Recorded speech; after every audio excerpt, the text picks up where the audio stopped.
Good morning. कसे आहे सगळे? आज 50वा दिवस आहे स्टोरीचा. स्टोऱ्या कंटिन्यू करायच्या की थांबायचं सांगा. ज्यांना कोणाला कंटाळा येत असेल त्यांनी प्लीज फ्रीली सांगा, मी पाठवणं बंद करेन. बाकीचे कॅन कंटिन्यू. छान गोष्ट, मला आवडते.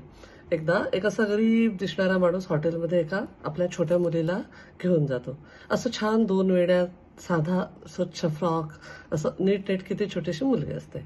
आणि तो ज्या टेबलवर बसतो त्याच्या बाजूच्या टेबलवर एक माणूस बघायला लागतो त्यांच्याकडे. अगदीच फाटके कपडे घातलेला मजूर टाईप तो गरीब असतो. आणि हा माणूस ऑब्झर्व करायला लागतो त्याला. तर तो मजूर ना ऑर्डर करतो 1 मसाला डोसा.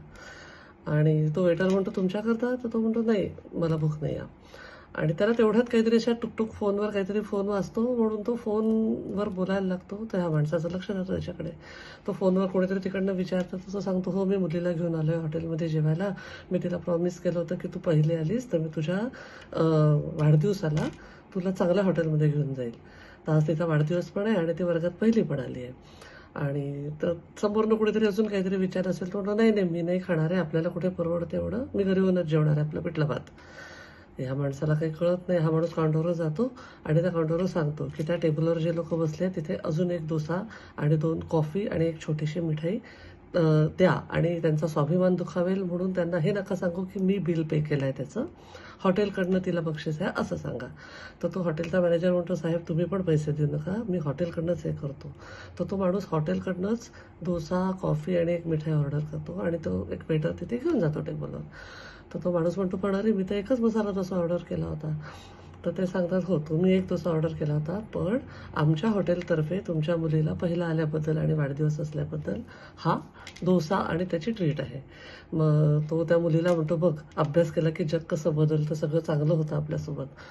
तर तो विचारतो त्या वेटरला की हा डोसा मी घरी पॅक करून घेऊन जाऊ शकतो का? वेटर म्हणतो, का? तो म्हणतो, नाही, माझी बायको पण कधीच हॉटेलमध्ये आली नाही आणि तिने कधीच असा डोसा खाल्ला नाही. तर तो मॅनेजर येतो तेवढ्यात तिकडून. तो वाढदिवसाच्या शुभेच्छा देतो, अभिनंदन करतो आणि म्हणतो की आम्ही तुमच्या घरच्या करता 3 डोसे, मिठाई असं सगळं पॅक करून देतो, तुम्ही काळजी करू नका, तुम्ही इथे बसून स्वस्तपणे खा. तो जो काउंटरवर माणूस गेला असतो पैसे द्यायला, तो विचार करतो, चांगुलपणा जगात आहे, आपण इनिशिएटिव्ह घ्यायची गरज आहे. म्हणजे चांगुलपणाचं जर का बीज रोवलं तर त्याचं चांगलं फोफावू शकतं सगळीकडे. आपण चांगलं बनायची गरज आहे. आपण हा अनुभव नेहमी घेतो की आपण चांगलं केलं तर आपल्यासोबत चांगलं होतं. पण आपल्यासोबत चांगलं व्हावं म्हणून चांगलं करणं, याच्यावर एक छोटीशी गोष्ट आहे, मी ती नक्की सांगेन.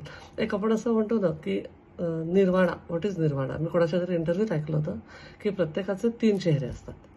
एक लोकांना दाखवायचा, एक आपल्या सर्कलमध्ये जो आपला दिसतो तो, आणि एक आपला पर्सनल.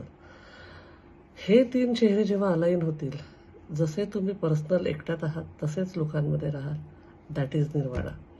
तर चांगुलपणा फक्त दाखवण्याकरता न करता तो आतून मुळापासून आपल्यात आणायचा प्रयत्न करायचा. विचार करा. Stay blessed. I love you all.